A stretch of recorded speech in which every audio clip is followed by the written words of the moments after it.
બાપ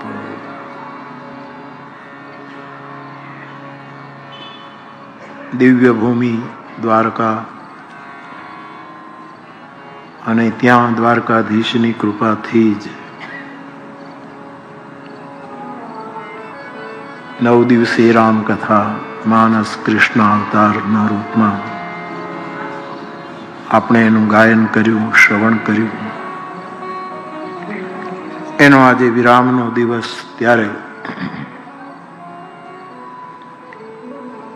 પરાત પરબ્રહ્મ ભગવાન દ્વારકાધીશના ચરણોમાં પ્રણામ કરીએ. જગત મંદિરની આ સદા સર્વદા ફહેરતી ધજાની છાયામાં સનાતન વૈદિક સંસ્કૃતિની શારદા પીઠ અને એ પીઠ પર આસીત વર્તમાન અનંત શ્રી વિભૂષિત જગતગુરુ ભગવાનના ચરણોમાં પ્રણામ. જેમણે કલીનું જે પ્રધાન સાધન છે, નામ સંકીર્તન, નામ જે કલિયુગનું પ્રધાન સાધન છે. આમ તો ચારેય યુગનું નામ સાધન છે, સંકીર્તન સાધન છે, પરંતુ કલી વિશેષ, કલિયુગમાં વિશેષ એવું જેણે એક બહુ જ મોટું અવતાર કાર્ય કર્યું. એવા નામનિષ્ઠ સંત પૂજ્યપાદ પ્રેમ ભિક્ષુકજી બાપજીના ચરણમાં પ્રણામ કરું. આપણને આશીર્વાદ આપવા માટે પ્રતિદિન અહીં ઉપસ્થિત રહેતા સૌ પૂજ્ય ચરણો, અન્ય સૌ મનોરથી પરિવાર, મારા શ્રોતાભાઈ બહેનો, સૌને વ્યાસપીઠથી મારા પ્રણામ. જય સિયારામ, જય દ્વારિકાધીશ.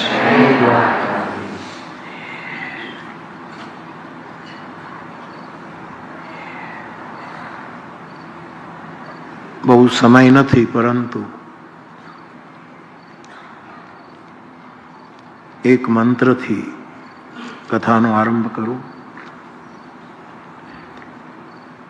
આમ તો આ વાત, આ મંત્રનું ઉચ્ચારણ જુદા જુદા સંદર્ભે ઘણી વખત કર્યું છે, પરંતુ આજ કૃષ્ણ સંબંધે, કૃષ્ણ વિશેષે આ મંત્રનું સ્મરણ કરી અને આગળ વધીએ.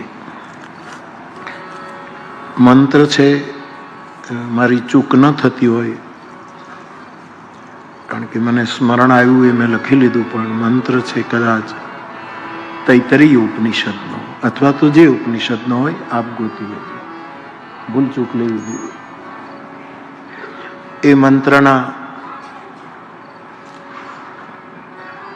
દિવ્ય સૂત્રોનું સ્મરણ કરીએ, ઉચ્ચારણ કરીએ.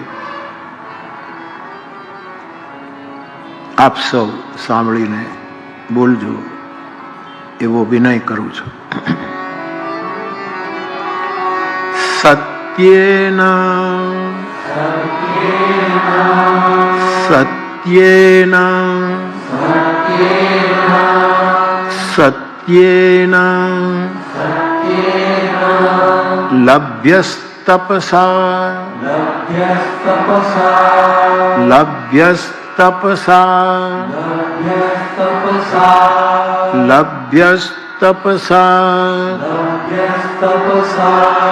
લભ્યસ્તપસા એષ આત્મા એષ આત્મા સમ્યક જ્ઞાનેન સમ્યક જ્ઞાનેન બ્રહ્મચર્યેણ બ્રહ્મચર્યેણ નિત્યમ નિત્યમ અંતઃ શરીરે અંતઃ શરીરે અંતઃ શરીરે જ્યોતિર્મયો હિ જ્યોતિર્મયો હિ શુભ્રો શુભ્રો શુભ્રો યમ પશ્યન્તિ યમ પશ્યન્તિ યતયઃ યતયઃ ક્ષીણદોષાઃ ક્ષીણદોષાઃ ક્ષીણદોષાઃ। ऋषि कहता है सत्येन लभ्यस्तपसा येष आत्मा सम्यक् ज्ञानेन ब्रह्मचर्येण अंतः नित्यम अंतः शरीरे ज्योतिर्मयो हि शुभ्रो यम पश्यन्ति यतयः क्षीण दोषाः। आ मंत्र જેટલો ભગવાન કૃષ્ણને લાગુ પડે છે એટલો કદાચ કોઈ વિગ્રહને લાગુ નથી પડતો। કૃષ્ણ ચરિત્રનું દર્શન કરવા જઈએ તો સત્યેન આ મંત્ર કૃષ્ણની સાથે લગાડવામાં થોડુંક વિચાર પણ આવે। મેં વારંવાર કહ્યું છે કે કૃષ્ણના ઉપર આક્ષેપ છે કે બોલીને ફરી જાય છે। એમણે જૂઠ કહ્યું, જૂઠ કહેવડાવ્યું, આવા બધા જ આરોપો એમના ઉપર છે। પરંતુ હંમેશા કહેવાયું કે કૃષ્ણ સ્વયં પરમ સત્ય છે। એ જે કહે, જે વિચારે, જે કરે એ જ સત્ય છે, બીજું નહીં।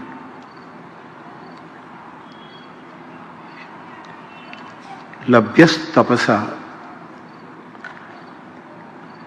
આત્મા તપથી મળે। એ જો આત્મા છે એ તપસ્યાથી મળે। હા, આ એકદમ પ્રગટ રૂપે કૃષ્ણને લાગુ પડે છે। કૃષ્ણએ બહુ તપસ્યા કરી છે। ગ્રંથોનો આધાર છે, એમણે ક્યારેક શિવજીની ખૂબ તપસ્યા કરી છે।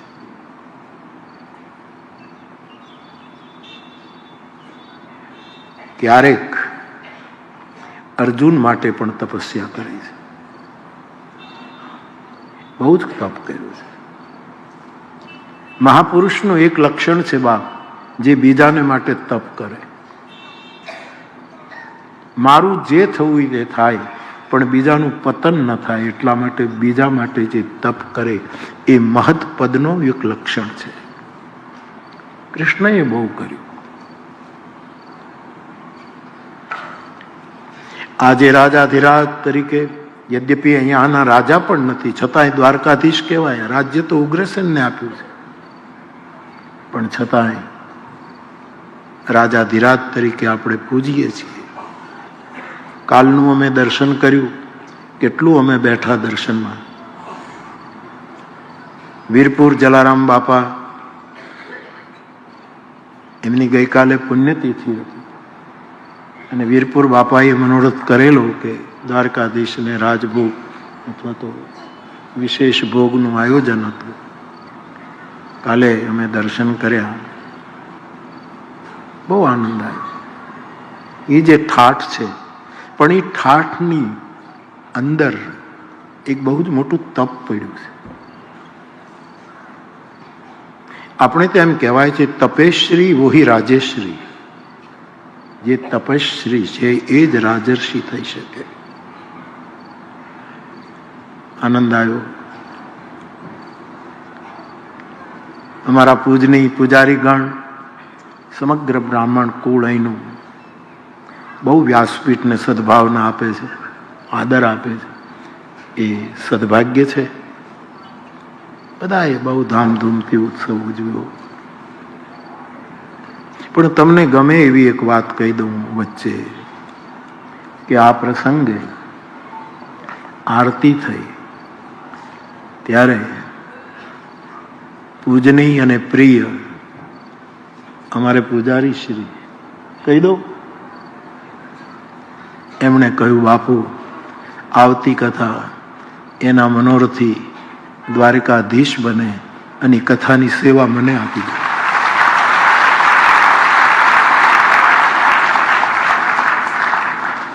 અમારો આખો બ્રાહ્મણ સમાજ આશીર્વાદ આપશે અને નિમિત્ત અમને બનાવો. આમ તો મેં દ્વારકાધીશ શારદા પીઠની બરવાળા અસ્પતાલ માટે આ ઘોષણા કરી ત્યારથી ઘણાય ફોનો આવવા માંડ્યા કે એ કથા અમને આપો, અમને નિમિત્ત બનાવો. પરંતુ દ્વારિકાધીશ મારી કથાનો મનોરથી બનતો હોય તો પછી, અને મારો બ્રાહ્મણ દેવતા મારી પાસે જો આ માંગ કરતો હોય, દીધી કથા. હવે 2 વર્ષ 2.5 વર્ષ જે આપને મને અને ખાસ તો મારા મનોરથીને જે અનુકૂળ હોય, દ્વારકાધીશને જે અનુકૂળ હોય, ત્યારે વળી પાછા અહીંયા આવશું. બાપ, કથામાં અનેક પ્રકારના આનંદ હોય છે. મારું આટલા વર્ષોનો કરણ, કોઈ કથામાં નિજાનંદ આવે, નિજાનંદ આવે. કોઈ કથા ગુરુ કૃપાથી, ગ્રંથ કૃપાથી એટલી ઊંચાઈ પકડે કે વક્તાને અને કદાચ થોડાક શ્રોતાઓને પણ બ્રહ્માનંદ આવે. કોઈ કથા એવી હોય છે અનુભવમાં કે સચ્ચિદાનંદ આવે. કોઈ કથા એવી હોય, આ બધા મારા અનુભવ છે, પરાનંદ આવે. કોઈ કથા એવી હોય છે કે જેમાં નિજાનંદ આવે, પરમાનંદ આવે. દ્વારકાની કથામાં પ્રેમાનંદ આવે. એવો મારો અનુભવ છે. એટલે અહીંયા આવવું ગમે અને દ્વારકાધીશ મનોરથી બને. અને દાદાને મેં કીધું કે દાદા આપની પાસે હું આટલો ખર્ચ ન કરાવી શકું. કે નહીં બાપુ, આની આરતી ઉતારી છે, એની જવાબદારી છે, એ બધું કરે. બ્રાહ્મણત્વ કેટલું ઉદાર હોય છે, એમાંય દ્વારકાનું બ્રાહ્મણત્વ, જેને દ્વારકાધીશને સેવ્યો છે. હું બહુ રાજી થયો અને એના ચરણમાં બેઠા હતા અને માંગણી કરી, પછી ના પણ કેમ પડાય. એટલે દ્વારકાના તમામ બ્રાહ્મણ દેવતાઓ આશીર્વાદ આપે કે દ્વારકાધીશે મનોરથ કર્યો છે, એ તમારા આશીર્વાદથી દ્વારકાધીશનો મનોરથ સફળ થાય. એટલે પાછા આવશું ને, અહીંયા ભેગા થઈશું ને.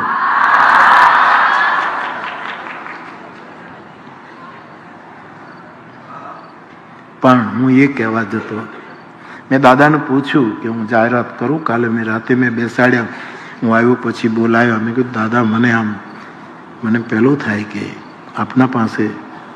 ઓકે, નહીં બાપ. પછી તો દાદા માટે તે ઘણાએ કીધું કે બાપા અમને સેવા માટે બોલાવજો આમ, પણ કે ના હું કરીશ.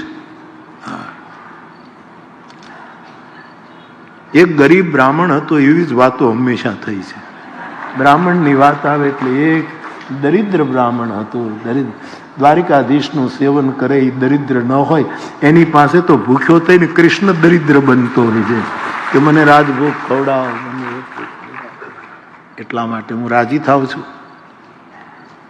કે દ્વારકાની ભૂમિ ઉપર એક પ્રેમાનંદ. તો હું આપને એ કહેતો કે અત્યારે રાજાધિરાજ છે, પણ એણે તપ બહુ કર્યું છે.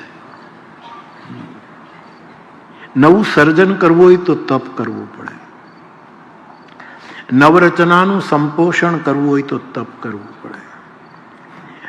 અને નવરચના કોઈ તત્વ દ્વારા એને નુકસાન પહોંચાડે તો એ નુકસાની તત્વને નિવારણ માટે પણ તપ કરવું પડે. આ તપની ત્રિવિધા હૈ. તો સત્યેન લભ્યસ તપસા. ભગવાન કૃષ્ણએ બહુ તપ. એનું જીવન આપણને સક્રિય જ દેખાય છે સતત, પણ એની અક્રિય ગતિ આપણે ઓળખી શકતા નથી. એ બધું જ કરે છે પણ બધાથી મુક્ત છે.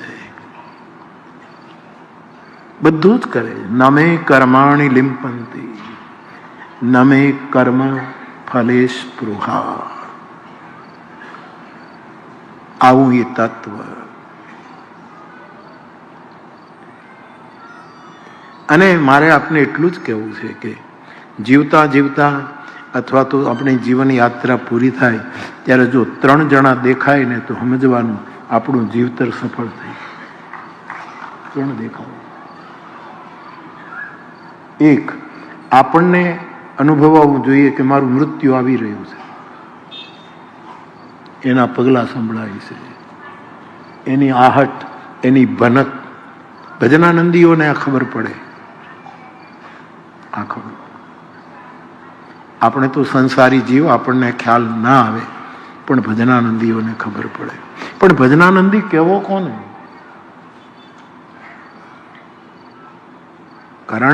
કરણભાઈએ મને સારી વાત કરી કે બાપુ, કાનદાસ બાપુ, કાલે હું એમની સમાધિએ પણ ગયો. કાનદાસ બાપુની પાસે હું ગયો એટલે કે કેમ કરણ મોડો આવ્યો? તો કે હું બુદ્ધ ચરિત્ર વાંચતો હતો. એવું કહ્યું? બુદ્ધનું ચરિત્ર વાંચતો હતો. મને બહુ ગમ્યું એટલા માટે કે એમાં શું લખ્યું છે વાલા? તો કે ભગવાન બુદ્ધે એકનું મૃત્યુ જોયું અને એને વૈરાગ્ય આવ્યું. નહીં બીમાર જોયો, મૃતક જોયો, આ બધું એમણે જોયું. વૃદ્ધને જોયો અને બુદ્ધને વૈરાગ્ય આવ્યું. એ આપણે જાણીએ છીએ, પાઠ્યપુસ્તકોમાં પણ આવતું હતું. પણ આ કાનદાસ બાપુ એણે ભજનને બરાબર સેવ્યું હતું. એ કલાકાર નહોતો, એ સાધક હતો. કલાકાર નહોતો. મારું જે નિરીક્ષણ છે, જે રીતે કાનદાસ બાપુને જોયા છે, આપણે એક અંજલિ આપી દઉં. એનું દર્શન તમે જુઓ. એમણે એમ કહ્યું, પાલા એણે એમ કહ્યું, બેટા કે કરણ, એ જે મરી ગયો હશે ને એ વૈરાગી હોવો જોઈએ. આ નિરીક્ષણ છે, આ સૂક્ષ્મ દ્રષ્ટિ છે. અને હું તરત એગ્રી થયો કે આ વાત બિલકુલ બરાબર છે. વૈરાગી મૃત્યુ પામ્યો હોય એના મરણનું દર્શન કરીને જ વૈરાગ આવે. એ વગર અને જીવનનું દર્શન થાય તો શું કહેવાનું? મારે આપને એ કહેવું છે કે 3ના જો દર્શન ભજનાનંદીઓને થાય છે. એક, પૂજા અવસાને રાવણ કહે છે, પૂજા અવસાને દેહાવસાને ઇદમેવ જ્ઞેયમ, સુખાવસાને ઇદમેવ સારમ, દુઃખાવસાને ઇદમેવ જ્ઞેયમ, દેહાવસાને ઇદમેવ જાપ્યમ, ગોવિંદ દામોદર માધવેતી. પણ 3 વસ્તુ. અને આ કર્ણના જીવનમાં દેખાણું છે, એટલે કહું છું. કર્ણ રથનું પૈડું બહાર કાઢે છે. જે બ્રહ્માસ્ત્રને રોજ ધૂપ કરી, ચંદન કરી, આરતી ઉતારીને સેવતો હતો, પરશુરામ દત્ત બ્રહ્માસ્ત્ર, યા છેલ્લી ઘડીએ બ્રહ્માસ્ત્ર હતું પણ ખોખું થઈ ગયેલું. કારણ કે પરશુરામે કહેલું, છેલ્લી ઘડીએ યોગ્ય સમયે તું ભૂલી જઈશ તારી વિદ્યા. હાથમાં ખોખું પકડ્યું હતું ને એક હાથમાં રથનું પૈડું પકડ્યું. અને અર્જુનને કૃષ્ણએ કીધું બાણની ગતિ ધીમી નહીં થવા દેતો, તું બાણનો પ્રહાર કર્યા કર. અને અર્જુન કર્ણ એમ કહે કે અર્જુન, આ ક્ષત્રિય ધર્મથી વિરુદ્ધ છે. એક તો હું રથમાં નથી, રથનું ચક્ર બહાર કાઢી રહ્યો છું, કોઈને ખબર નથી મનમાં. મને ખબર છે કે બ્રહ્માસ્ત્ર છે, પણ હવે ખોખું છે, ગુરુના શાપને લીધે એ કામ કરે એમ નથી. નહીંતર અહીંયા એક હાથે પૈડું કાઢું ને એક હાથે તને હમણાં ઉડાડી મૂકવું, પણ લાચાર છું.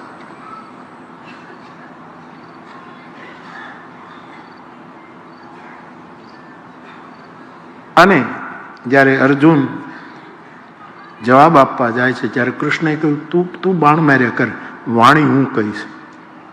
તારે બાણી મારી, મને કામ બધું તારા હાથમાં નહીં લે. હંમેશા બધું જ આપણે આપણા હાથમાં નહીં લેવું, કાંઈક હરિના હાથમાં આપવું. આ માનવની મૂઢતા, જ્યારે બધું જ આપણે આમ કાપો વાળવા જઈએ છીએ ને ત્યારે બહુ ભૂલ કરીએ છીએ. કાંઈક એના હાથમાં સોંપી દેવું, અને એ જે મહત્વનું હશે એ જ એના હાથમાં રાખશે. જ્યાં આપણે કોઈ દિવસ કાંઈ ન કરી શકીએ એવી વાત એના હાથમાં હશે.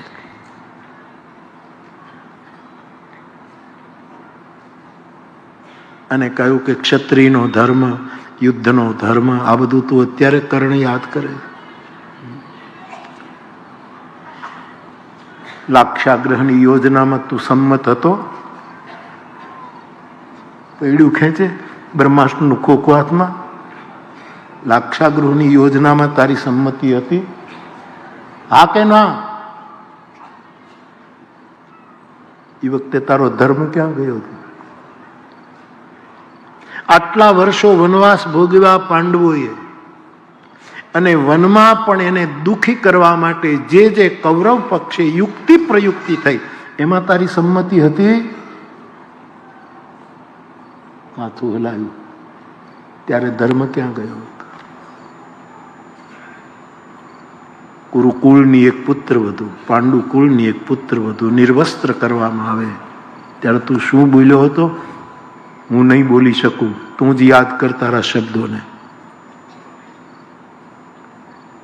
ત્યારે તારો ધર્મ ક્યાં હતો? કુંતી એક માં તરીકે કગળાટ કરતી હતી, ભૂલ કબૂલ કરતી હતી કે મારી ભૂલ થઈ દીકરા. શંકરાચાર્ય તો કહે છે કુપુત્રો જાયેત ક્વચિદપી કુમાતા ન ભવતી. અહીંયા તો ઉલટું કહેવું પડે, કુમાતા જાયેત કદીપતિ પુત્રો ન ભવતી, એવું કરવું પડે. હું કુમાતા થઈ ગઈ એવું કરગરાટ કરતી હતી. ત્યારે ગમે તેવો રોષ હોય તો પણ તારી ફરજ નહોતી. એ વખતે તારો પુત્ર ધર્મ ક્યાં ગયો? એણે માતૃધર્મ ન બજાવ્યો, ચાલો, તારો પુત્ર ધર્મ ક્યાં ગયો? છે જવાબ? અનેક પ્રશ્નો પૂછે. સૂર્યનો દીકરો થઈ અને અંધારાને મદદ કરી, આ કયો ધર્મ હતો? તું સૂર્યપુત્ર અને અંધારું એટલે ધૃતરાષ્ટ્ર. એ અંધારાને તે પ્રેમ કર્યો, એને મિત્ર. આ કયો ધર્મ?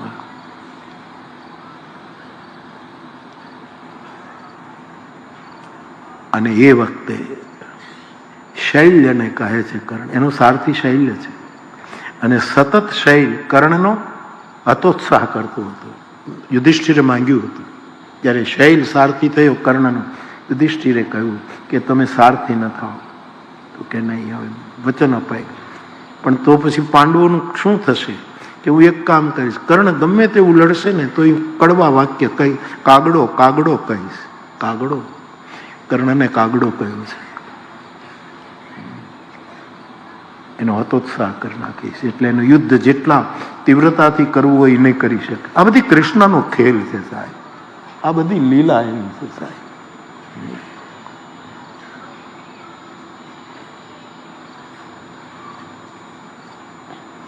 હતોત્સાહ કરે છે. એમાં અચાનક વિદ્યા તો ગઈ, બાણની વર્ષા શરૂ છે. કૃષ્ણની વાણીએ પણ એને ઘાયલ કર્યો. અડધો તો કૃષ્ણની વાણીએ પેલો કરી નાખ્યો. અને ત્યારે કર્ણ બોલે છે કે મને દુર્યોધન દેખાતો નથી. દુર્યોધન દેખાતો નથી, આવું બોલે. અને એ વખતે શૈલ્ય પૂછે છે કે તો કોણ દેખાય છે? ત્યારે 3 દેખાય છે. એક, મને મૃત્યુ દેખાય છે, મૃત્યુ આવી રહ્યું છે, હું સત્કાર કરવા તૈયાર છું, અતિથિ બનીને આવે છે. યદ્યપિ એની દ્રષ્ટિએ તિથિ નક્કી હશે કે આ તિથિ અમારો, પણ મને ખબર નહોતી કે મારી આ દશામાં મૃત્યુ આવશે. અતિથિ બનીને મૃત્યુ આવે છે.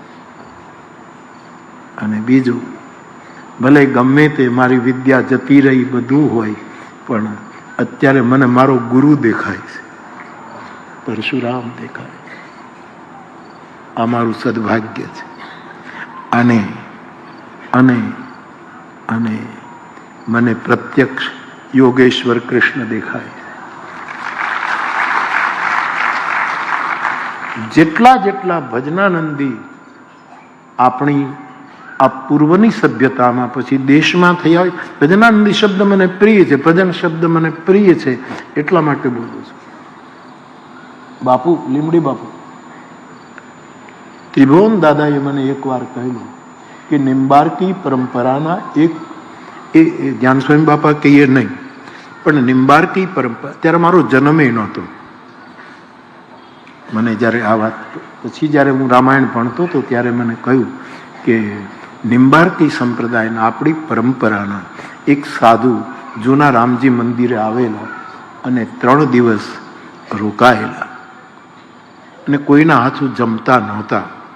દાદા તો બહુ ઓછું બોલતા, એટલે દાદાએ આગ્રહ કર્યો કે અમે નિંબાર્કીએ છીએ, સાધુ છીએ, વૈષ્ણવ છીએ, અને આપ તો કે આપ કૃષ્ણ ઉપાસક છો? તો કે હા, મારી પરંપરા કૃષ્ણની છે. અચ્છા, તો કોણ રસોઈ બનાવશે? અને દાદા તો તપાક બોલે, સાવિત્રી બનાવશે. કરેલું પ્રસંગ છે, પણ તમે બધા મારા કુટુંબ જ છો એટલા માટે કહું છું. અને આ વર્ષો પછી સ્મૃતિ આવે છે, સ્મૃતિ લબ્ધા. અને મેં તારી માને એમ કહ્યું, સાવિત્રીને, કે કેવડાવ્યું કે દૂધ ને રોટલો ને રોટલી ને એવું બધું બનાવું. ત્યારે મારો જન્મ નહોતો. આ તો પછી વર્ષો પછી જ્યારે હું કથા શીખવા બેઠો ત્યારે મારા પ્રભુએ મને આ વાત કહી કે બેટા, એ વખતે દાદા કોઈને કંઈ પૂછતા જ નહીં, અને મેં પણ લગભગ દાદાને કાંઈ પૂછ્યું નથી. ઓશોએ બહુ સરસ વાત કરી છે. ઓશો પોતાના જન્મ જન્માંતરોનું સ્મરણ થાય છે ત્યારે એવું કહે છે કે હું અને બોધિસત્વ મળ્યા હતા. બોધિસત્વ, અમે 2 ભેગા થયા હતા અને અમે સાથે સાથે યાત્રા કરતા. જન્મ જન્મની ચેતના હોય છે, એવા મહાપુરુષોને એ બધું સ્મરણ હોય છે. તો બોધિસત્વએ એમ કહ્યું કે તમારે કાંઈ પૂછવું છે? એટલે ઓશોએ કહ્યું, મારે કોઈ પ્રશ્ન જ નથી. દાદાગીરી જો, મારે કોઈ પ્રશ્ન જ નથી. પણ એ માણસ બોધિસત્વને કહે છે કે તમારે કાંઈ પૂછવું હોય તો મને પૂછજો. અને આ શક્ય છે, આ શક્ય છે, આ શક્ય છે. નવતરમ પ્રતિપદ્યતે, કાલે મેં આપને કહ્યું વાલ્મીકીનો ઉત્તર કે રામ કોઈ ગમે તે બોલે, નવતરમ ઉત્તર નથી આપતા. ઉત્તર આપવા માટે પાત્ર જોઈએ. વાતો ક્યાં કરવી, કોને કરવી? આપણે ત્યાં પ્રાચીન ભજનમાં બોલાયું છે, જોઈ જોઈને વર્ગે જાત્યું જોઈ જોઈને વોરીએ જાત્યું, તમ વીણ હવે નથી રહેવાતું. ઉધો યા બ્રજ કી દશા વિસાર. કૃષ્ણ ગીતાવલી. તાપ આ છે. ઉદ્ધવ, થોડા વ્રજની દશાનો વિચાર કર પહેલા, પછી તારી યોગ સિદ્ધિની મંડાણ કર મારી પાસે.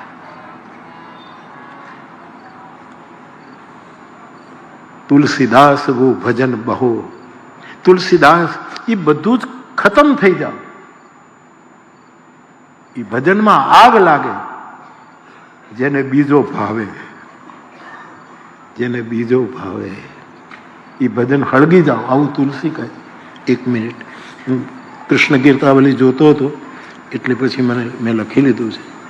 ઉધો યા બ્રજ કી દશા વિચારો. તાપા છે યહ સિદ્ધિ આપની યોગ કથા વિસ્તારો. પહેલા અમારી દશા તું જો, અમે કઈ સ્થિતિમાં છીએ જો, અને પછી યોગ સિદ્ધિનો વિસ્તાર કરજે. અત્યારે રહેવા દે. તાપા છે યહ સિદ્ધિ આપની યોગ કથા વિસ્તારો. ઉધો યા બ્રજ કી દશા વિચારો. શું કહે? વહ અતિ લલિત મનોહર આનંદ. અતિ સુંદર કૃષ્ણ. વહ અતિ લલિત મનોહર આનંદ. એનો સુંદર ચહેરો. વહ અતિ લલિત મનોહર આનંદ કોને જતન બિસારો. ઉધો, અમે એને કેમ ભૂલીએ? અમે કેમ ભૂલીએ? તું પરમાર્થ પરમાર્થ પરમાર્થ લઈને નીકળ્યો છે. અહીંયા ગોપી નથી બોલી, પણ મારે કહેવું છે, કૃષ્ણ અમારા માટે પરમાર્થ નથી, અમારો સ્વાર્થ છે. કૃષ્ણ મારો સ્વાર્થ છે, પરમાર્થ નથી જોઈતો. અમારે પરમાર્થ નથી જોઈતો. જેને જોઈતો એ લઈ જાય. કૃષ્ણ અમારો સ્વાર્થ છે. બરાબર? નહીંતર સ્વાર્થની કેટલી નિંદા થઈ છે જગતમાં. પરમાર્થની વાતો યોગોએ કરી, શાસ્ત્રોએ કરી. પરમાર્થ પરમાર્થ પરમાર્થ. કૃષ્ણનું પારમાર્થિક રૂપ અમને નથી જોતું. કૃષ્ણ અમારો સ્વાર્થ છે, અમારે એ જોઈએ, અમારો છે, અમારે એ જોઈએ. એનો અર્થ એ સિવાય કોઈ નહીં, એમાં બીજાની ઉપેક્ષા નથી. કોઈ ગલત અર્થ ન કરે. મીરા જ્યારે એમ કહે કે મેરે તો ગિરિધર ગોપાલ દૂસરો ન કોઈ, એમ થાય કે તો બીજાની ઉપેક્ષા. મારા તુલસીદાસજી રામાયણની સમાપન એહી કલિકા આલન સાધન દૂજા, બીજું કોઈ સાધન છે જ નહીં. સાધન એનો અર્થ બીજા સાધનની ઉપેક્ષા નથી અહીંયા. પણ મીરાના શબ્દનો અંતરંગ ભાવ પકડીએ. મેરે તો ગિરધર ગોપાલ દૂસરો ન કોઈ. મીરા એમ કહે છે કે દૂસરો કોઈ છે જ નહીં. બીજો હોય તો મારે નથી જોતો તો ઉપેક્ષા ગણાય કે ભાઈ આ મારે નથી જોતું. પણ કોઈ છે જ નહીં અમારા માટે. તું અમારો સ્વાર્થ છે. આ તલગાજરડી નિવેદન છે.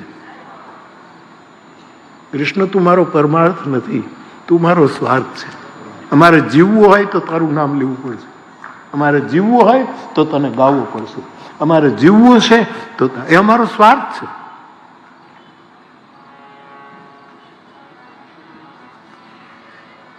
તાપા છે યહ સિદ્ધિ આપની યોગ કથા વિસ્તારો.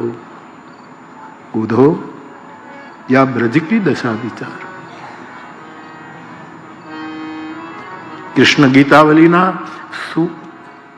તુલસીદાસજીના વિરહના પદો, ભ્રમર ગીતના પદો જ્યારે છઠ પદ કહીને જે તુલસી કૃષ્ણ ગીતાવલીમાં લખે છે, એ વખતે કૃષ્ણ વિરહમાં લખાયેલા કેટલાય સૂરદાસ આદિ બધા મહાપુરુષોના પદોની આમ કોણ ઊંચું કોણ નીચું નહીં, પણ બધા એક સાથે એક જ વાત કરતા હોય એવું અનુભવાય છે.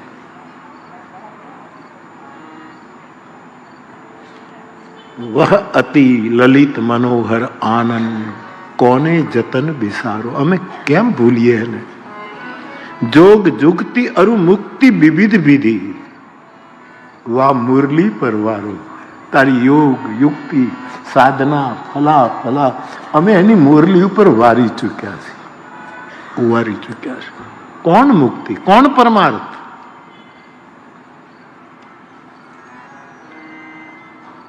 कौन जतन बिसारो जोग जुगती अरु मुक्ति विविध विधि वा मुरली पर वारो। बड़ी प्यारी पंक्ति कहे छे। जेहि उर बसत श्याम सुंदर घन, जेना हृदय में द्वारिकाधीश वसतो होय। जेहि उर बसत श्याम सुंदर घन, तेहि निर्गुण कस भावे। एने निर्गुण केम गमे? ये मोरपीछ ने न जुए तो मूर्छित थई जाए। मोरपीछ ने न जुए तो ये मानस मूर्छित, एने बीजो केम गमे?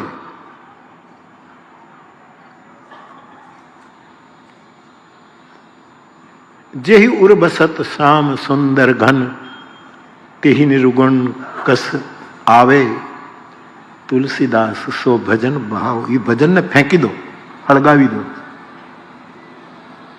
जाही दूसरो भावे, जेने बीजो गमे ये भजन। भजन एटले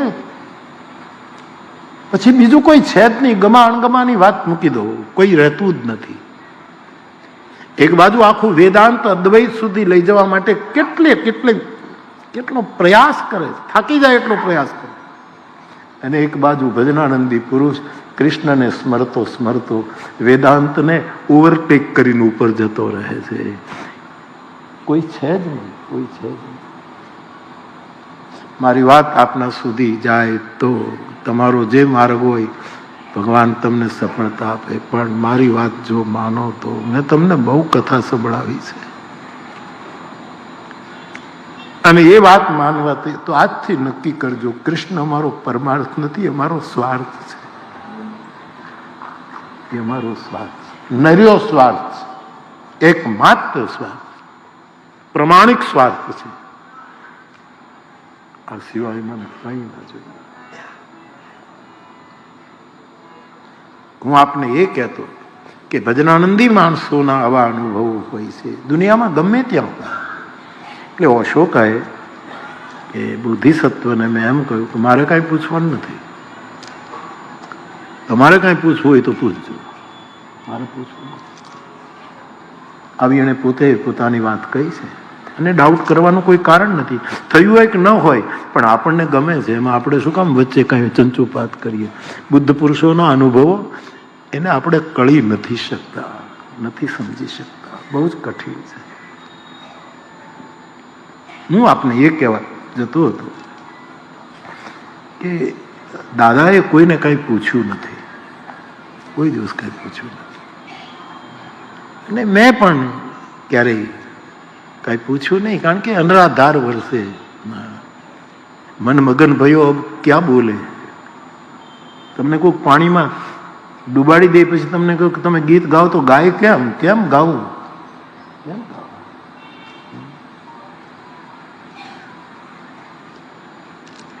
પણ અમારી નિંબાર્કી પરંપરાના સાધુનો અનુભવ દાદાએ ઘણી વસ્તુ અલિખિત છે સાહેબ, અને જે કંઈ લખાયું છે એમાં પણ આજે આપણો ઇતિહાસ જુઓ, એમાં કેટલી ગરબડ, કેવા ક્ષેપકો આવી ગયા કે આપણી મૂળ સંસ્કૃતિનો ઇતિહાસ જ નથી દેખાતો.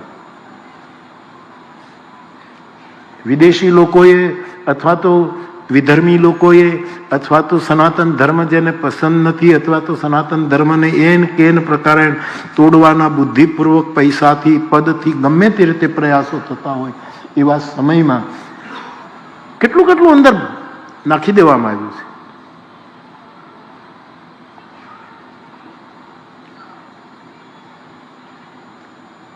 અને એ વખતે દાદાએ પછી તો જ્યારે હું રામાયણ ભણતો હતો એ વખતે કોઈ પૂછ્યું તો નહીં, પણ એમને કોઈ ભજનની ચર્ચા ચાલી.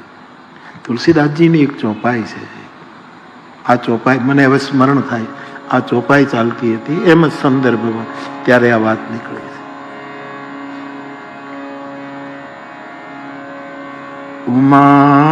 ઉમારામ સુભાવ જેહી જાના. શિવજી કહે પાર્વતી, જેણે રામનો સ્વભાવ જાણી લીધો ને એને પછી જગતમાં ભજન સિવાય કઈ ગમતું જ. જેણે સ્વભાવ જાણ્યો. પ્રભાવ તો આપણે પકડી શકીએ એમ નથી, પણ જેણે સ્વભાવ જાણ્યો છે એને ભજન વગર બીજું એ ભજન કેવું હશે. અને મને કહ્યું કે એ મહાત્માએ, બધા મને યાદ નથી બાપુ, પણ આ તો ખબર નહીં પ્રવાહ ચાલે છે એટલે મને એ મહાત્માએ કોઈ સંદર્ભમાં મને પછી કહ્યું દાદાએ કે આપ નિંબાર્કી છો એટલે કહું કે ભજનની 24 પદ્ધતિઓ છે બાપુ. આ નિંબાર્કની મહિમા ગુણગાન કરવા માટે નથી કહેતો, પણ જ્યાંથી જે આવે છે એનો મહિમા તો કરવો. 24 મને બધું ટકરાય છે સાહેબ, બધું યાદ આવે. સ્મૃતિર્લબ્ધા. તમે પણ ખૂબ સાંભળો, ખૂબ સાંભળો.